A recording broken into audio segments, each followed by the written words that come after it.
नमस्कार, news 21 express में आपका स्वागत है। आइए नजर डालते हैं आज की ताजा तरीन खबरों पर। यूक्रेन से लौटे छात्रों की ऑनलाइन कक्षाएं शुरू होने से मिली राहत, शिक्षकों की कर रहे हैं तारीफ। रूस यूक्रेन युद्ध के बीच भारत लौटे मेडिकल के छात्रों के लिए राहत भरी खबर है। यूक्रेन के विभिन्न मेडिकल कॉलेजों के शिक्षक ऑनलाइन क्लास ले रहे हैं। कोरोना के नए मामलों में आज दर्ज हुई बढ़ोतरी। पिछले 24 घंटों में 1938 मामले आए सामने। देश में पिछले 24 घंटों में कोरोना वायरस के 1938 नए केस सामने आए हैं और 67 लोगों की मौत हो गई। कल कोरोना के 1778 केस दर्ज किए गए थे। महंगाई पर संजय राउत ने मोदी सरकार को घेरा, कहा मुद्दा द कश्मीर फाइल्स नहीं, महंगाई और बेरोजगारी है। शिवसेना ने बढ़ती महंगाई को देखते हुए केंद्र की बीजेपी सरकार पर हमला बोला है। शिवसेना के नेता संजय राउत ने पेट्रोल, डीजल और एलपीजी के दाम में हुई बढ़ोतरी पर केंद्र सरकार से कई सवाल पूछे हैं। श्रीलंकाई नौसेना ने 16 भारतीय मछुआरों को किया गिरफ्तार। समुद्री सीमा के उल्लंघन का आरोप, नाव को भी किया जब्त। अधिकारियों ने कहा कि 12 मछुआरों को कच्चातीवू के पास मछली पकड़ते समय गिरफ्तार किया गया, जबकि बाकी मछुआरों को मन्नार की खाड़ी से पकड़ा गया है। बीरभूम हिंसा के बाद भी बवाल जारी, एक और टीएमसी नेता की हत्या। हुगली में पार्टी की महिला पार्षद को भी गाड़ी से कुचलने की कोशिश।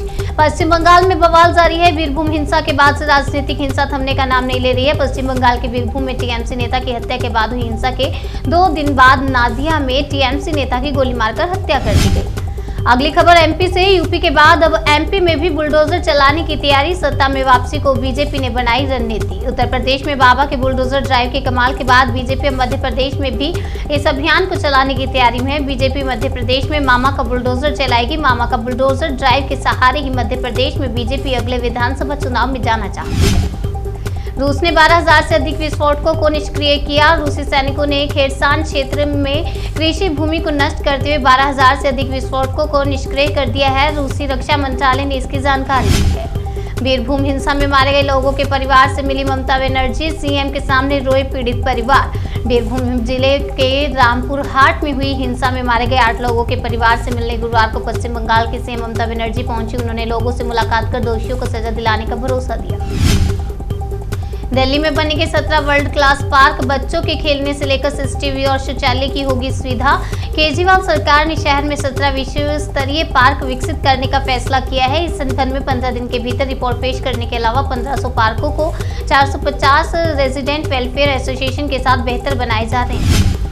बिलावल भुट्टो ने इमरान खान को कहा चूहा और बुजदिल, जो अविश्वास प्रताप से भाग रहा है। पाकिस्तान के पीएम इमरान खान पर पीपीपी के बिलावल भुट्टो इस बार जमकर बरसे। उन्होंने इमरान खान को चूहा तक कह दिया है। बिलावल का कहना है कि चूहे की तरह इमरान अविश्वास प्रस्ताव से भाग रहे हैं।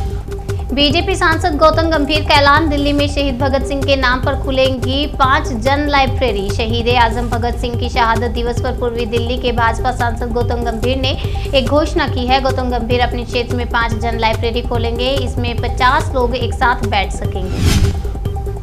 राहुल गांधी का सरकार और पीएम मोदी पर निशाना। कोविड पीड़ितों, इंडस्ट्री और गरीबों का जिक्र कर कहा पीएम को ख्याल नहीं।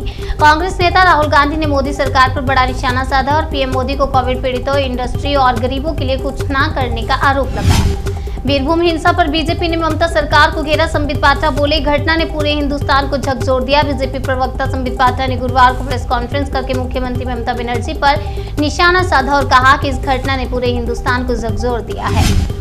कोलकाता हाईकोर्ट के निर्देश पर हिंसा प्रभावित इलाके में लगे सीसीटीवी कैमरे 24 घंटे होगी निगरानी। हाईकोर्ट के निर्देश के मुताबिक घटनास्थल पर 24 घंटे कैमरे से निगरानी रखी जाएगी। कोर्ट ने आदेश दिया था कि सीसीटीवी के डीवीआर ज्यादा मेमोरी के होने चाहिए। कैमरे डिस्ट्रिक्ट जज की मौजूदगी में लगाए जाएंगे। यूक्रेन को 5000 टैंक रोधी हथियार सौंपेगा स्वीडन। रूस ने परमाणु हथियारों के इस्तेमाल की दी धमकी। रूस और यूक्रेन के बीच 9 ह्यूमैनिटेरियन कॉरिडोर को खोलने पर सहमति बनी है और दोनों मुल्कों के बीच युद्ध 29वें दिन में प्रवेश कर गया है।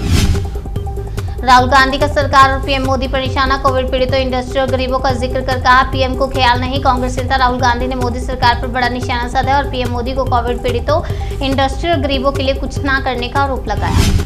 बीरभूम हिंसा से जुड़ी खबर, जांच रिपोर्ट से बड़ा खुलासा। जिंदा जलाने से पहले लोगों को बुरी तरह से पीटा गया। रामपुर हाट के बोगतुई गांव में मंगलवार को तड़के करीब 1 दर्जन मकानों में कथित तौर पर आग लगा देने से 2 बच्चों समेत कुल 8 लोगों की जलकर मौत हो गई। बीजेपी का ममता सरकार पर हमला, कहा घटना हिंदुस्तान के लिए चिंता का विषय। भारतीय जनता पार्टी का बंगाल के बीरभूम में नृशंस हत्याकांड पर राज्य की ममता बनर्जी सरकार पर हमला लगातार जारी है। पार्टी के प्रवक्ता संबित पात्रा ने कहा कि बंगाल के बीरभूम में जो हत्याएं हुई हैं उसने पूरे हिंदुस्तान को झकझोर दिया है। बंगाल में जिस तरह से 6 और महिलाओं और 2 बच्चों को जिंदा जलाया गया है, ये पूरे हिंदुस्तान के लिए चिंता का विषय है। न्यूज़ 21 एक्सप्रेस में आज के लिए फिलहाल इतना ही। तब तक के लिए मुझे दीजिए इजाजत और देखते रहिए न्यूज़ 21।